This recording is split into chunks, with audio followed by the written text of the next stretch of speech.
Alright guys, welcome back to another part of the Stylized Realistic SpeedTree Unreal Engine 5 course. Alright, so now we're finished with that. We're going to add some details to the trunk as well. Now we're going to do that using displacement.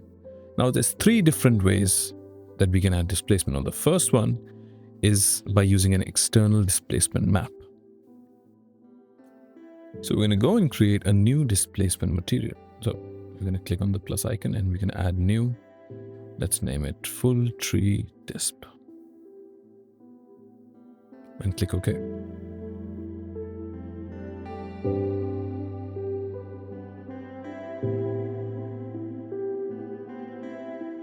Now I already have a bark displacement map downloaded, but you can use whichever tree displacement you want to use.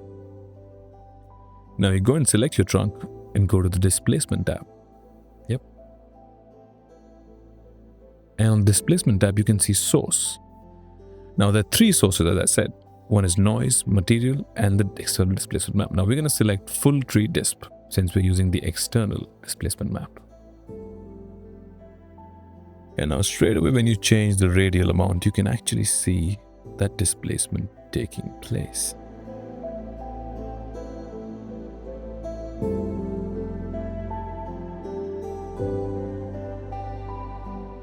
Now, if you do want to increase the details, you're going to have to go to segments. And you can change the scale or the scalar value, and you can see that the details are now coming out really nicely.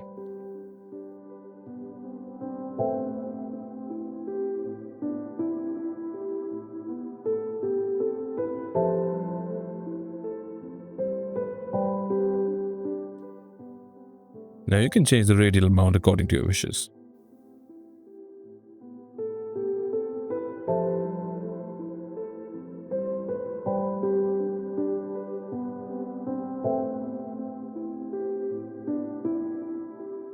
Now, if you want to tweak the changes a bit more, you can go into the segments and you're going to change the absolute length value. Now, since you cannot see much, you're going to go to scribed and you can check the wireframe exactly.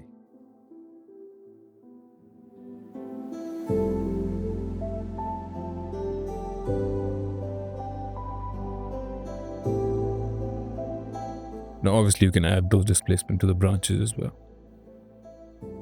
Now, you can also change the UV values to affect the scale of the displacement as well. And it can create some really nice different variations according to what you like.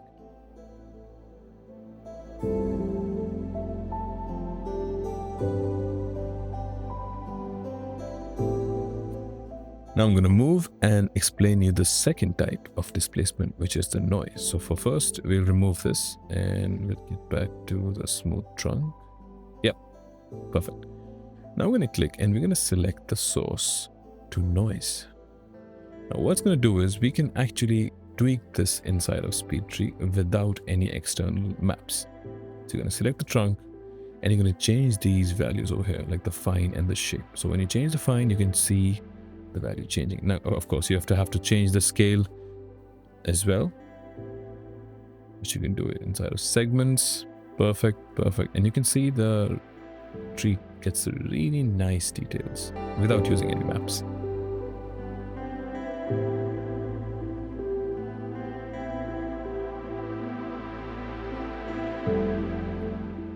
Also, you can add flares to your trunk. Flares are like the bottom part of the tree, and you can actually increase the radius so it looks like, yeah, it looks like those old big trees.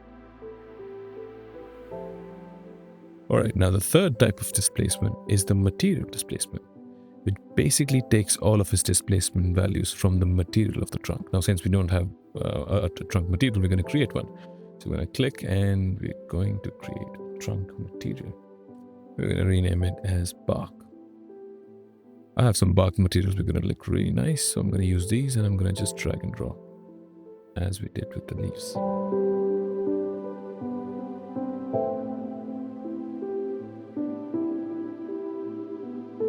Now, since this material does not have a dedicated height map or a displacement map, we're just going to use the SpeedTree noise instead. But if you do, you can use it the same way. So I'm just going to quickly change the values as we did before and see what looks the best. Now, in order to change the scale of the trunk or the bark material, you can go into the UV tab and you're going to change the absolute value. Now you have a lot of different settings. You can lock the V, you can lock the U, but we're not going to go into that much detail. Now if you change the twist value, you can actually give that trunk a really fantasy vibe, which I think I like. So, now I can see that the hue and the saturation of the trunk does not go really well with the leaf. So I'm going to click on this specific albedo map and I'm going to change some values. And now I'm going to click on Ew, and I think we are done. It looks really, really nice. Perfect. Now, since all leaves look the same, we're going to go into the leaf material and we're going to change the variation colors.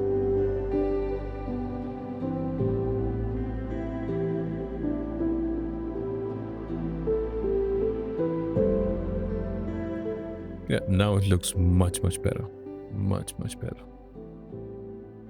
I'm using the node properties graph to change the top of the tree to make it look a little bit slimmer. So, yeah. And I think the biggest advantage of using SpeedTree is that everything is based on nodes. So you can change basically everything again. So you can change the shape of the tree, the branches, the leaves, even when you're finished with the tree. And this is really powerful. Here I'm just making some smaller tweaks. Okay, now that we're finished with the tree, we can go to the tree properties and see some other values.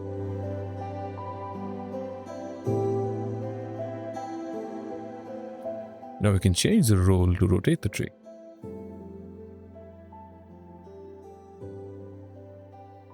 And we can also increase the size of the tree using the size scale. Nice. Alright, so now I'm just going to make some other tweaks just before exporting the project.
Now, to make the tree look a bit more fuller, I've added another layer of nodes, like these small little branches after the little branches, and then I'm going to add the leaves to that as well.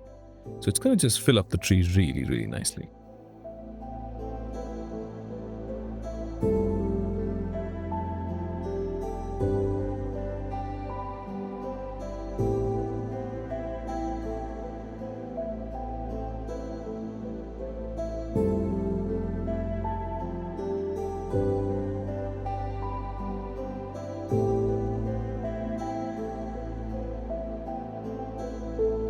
Now, just before you export, make sure that none of your nodes have any errors.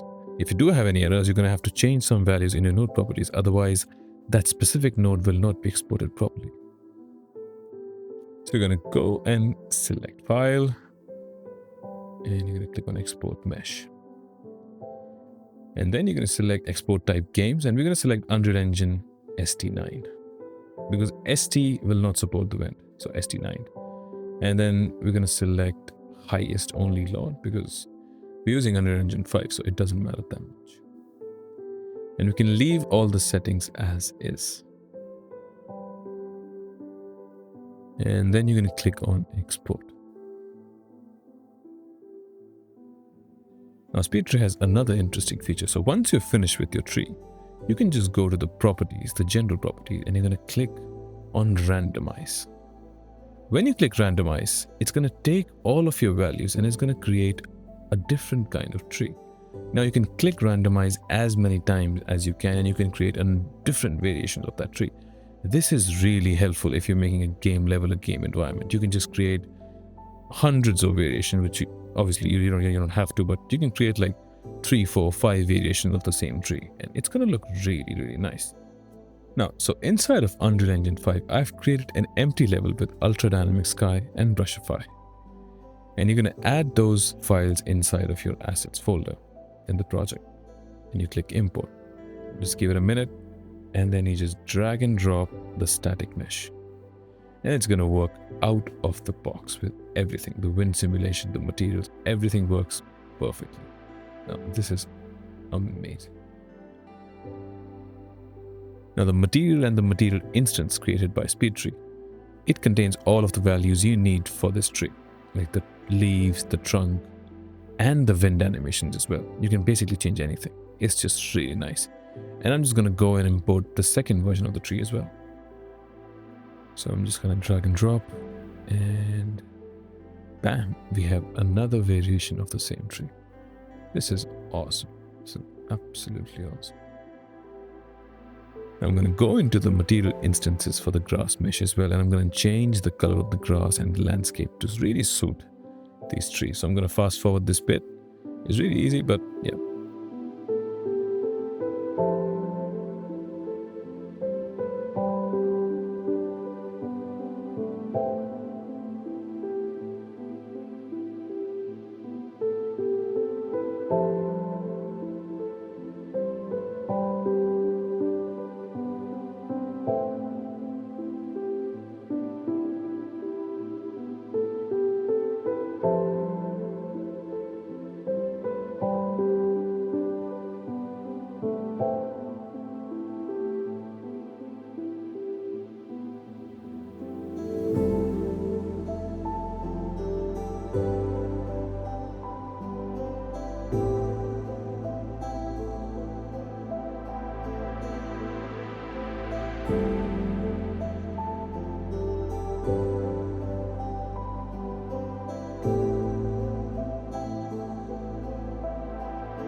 And now, as you can see, we are pretty much done with this, and it looks so good. In this course, we have learned the basics of SpeedTree and integrating that asset inside of Unreal Engine 5. Now, it's a really easy and nice and a fast way of making foliage assets, tree assets for Unreal Engine and even other game engines. But if you guys do want a full-on Unreal Engine 5 introduction course as well, I would love to make it. But for now, I think this is it. So thanks for watching. Do leave a like and subscribe to the channel for more courses and tutorials. See you guys.